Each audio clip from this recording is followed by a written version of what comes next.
Maintenant, j'ai des préférés et je les défendrai, si jamais on les attaque.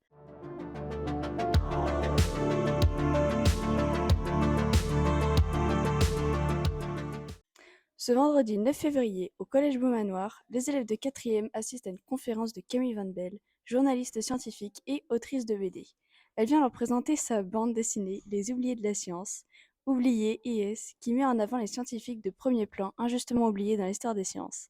Sans surprise, on y trouve beaucoup de femmes comme Amy Noether, mathématicienne qui a inspiré Einstein, ou Eunice Foote, une femme au foyer qui a découvert l'effet de serre sans jamais avoir suivi d'études scientifiques. Pourquoi êtes-vous intéressée aux oubliés de la science? Alors au départ, je m'y suis intéressée parce qu'on me l'a demandé. En fait, c'est Science et Vie Junior qui m'a fait venir un jour en disant: «Hey, on voudrait faire une BD, un mois un homme, un mois une femme sur les scientifiques oubliés» et ils m'ont proposé de faire un essai, tout ça et donc j'ai accepté, mais c'était pas mon idée au départ, c'était leur idée à eux et c'était une très bonne idée. C'était pour, amener un peu plus de femmes quand même, dans Science et Vie Junior et j'ai adoré faire ça. Vraiment, c'est super.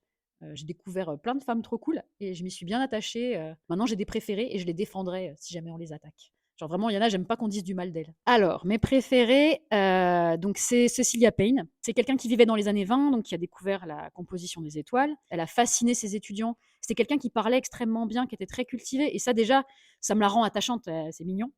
Et je connais plein de petits trucs sur elle. Je sais ce qu'elle buvait quand elle bossait, les chocolats chauds, machin, dans quelle position elle travaille. Elle aimait bien étudier, allongée sur le ventre. Des petits trucs comme ça. Puis en fait, ça rend la personne comme nous, en fait. Un moment, elle s'est fait draguer sur un bateau et tout. Puis le mec, il a écrit à sa mère ah là là, je prends le bateau avec Cecilia Payne. Qui sait ce qui pourra se passer? Et en fait, elle l'a jeté. Hein, mais c'est des petits exemples comme ça qui sont marrants et qu'on se rend compte que c'est des vraies personnes. Pour quelles raisons les femmes ont-elles été massivement oubliées de l'histoire des sciences? Ah bah, dis donc, en voilà une question. Bah, on considérait qu'elles n'avaient pas le cerveau pour, hein, tout bêtement.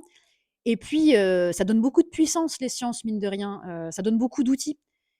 Et donc les hommes étaient pas trop prêts à laisser tomber ça. Ils préféraient les avoir pour eux. Ils ont commencé par, interdire aux femmes de faire des sciences, tout simplement.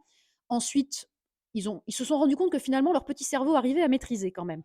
Donc ils les ont un peu laissés faire des sciences, mais dans des écoles spéciales pour les femmes, faudrait pas se mélanger, elles pourraient déconcentrer les garçons et puis il faut faire des trucs à leur niveau. Puis après ils se sont bien rendus compte qu'elles avaient le cerveau pour faire des sciences normalement, donc ils les ont laissées rentrer dans les écoles pour hommes, mais ils leur ont interdit d'avoir des diplômes. C'est tout un processus qui s'est fait vraiment par étapes comme ça.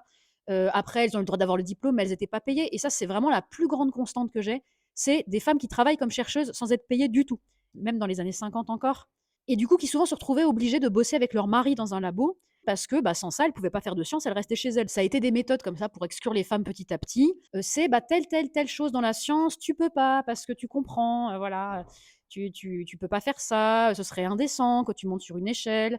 Tu ne peux pas aller dans tel observatoire pour observer les étoiles parce qu'il n'y a pas de toilette pour femmes. Et ils utilisent toujours un peu des systèmes comme ça pour les éloigner.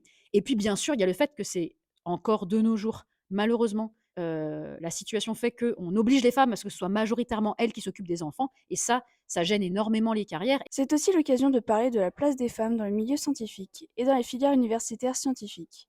D'après l'INSEE, les étudiantes représentent 41,4% des effectifs en université sciences, STAPS, et 29% des effectifs en formation d'ingénieurs. C'est important de venir présenter votre livre à des collégiens et des collégiennes. Ah bah oui, c'est tout l'intérêt. C'est même pour ça que je fais ça pour Sciences et Vie Junior aussi. C'est pas hyper utile de dire juste aux filles ah, mais tu peux tout faire dans la vie, tu sais. Bah oui, effectivement, elles se doutent, elles pensent pas qu'elle est handicapée de ce côté-là. En vrai, on n'a pas du tout assez d'intervention sur les métiers au collège-lycée. Donc on fait ce qu'on connaît. Donc l'idée, c'est que là, on connaisse des choses différentes. Souvent, on ne connaît pas de scientifiques, sauf si nos parents sont eux-mêmes scientifiques. On connaît que les scientifiques dont nous parlent nos profs, et c'est que des gars. Donc ça permet d'amener plein de profils différents avec plein de sciences différentes. Et moi, perso, si j'avais entendu ça quand j'étais au collège, je pense que j'aurais fait astrophysique, par exemple. Donc pour moi, c'est très important parce que ça permettra de penser à beaucoup de carrières différentes avec ces exemples-là.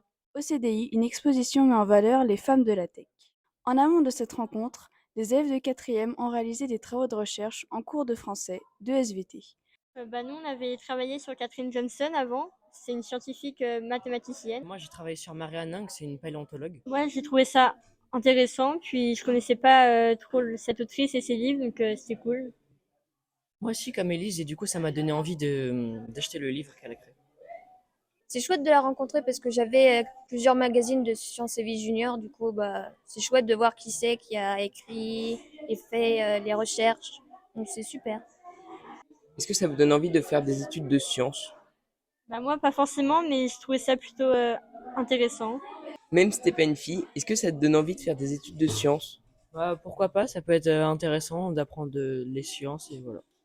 Pas vraiment, mais au pire, ça m'intéresse pour me cultiver un peu plus parce qu'elle semblait vraiment bien passionnée par tout ça.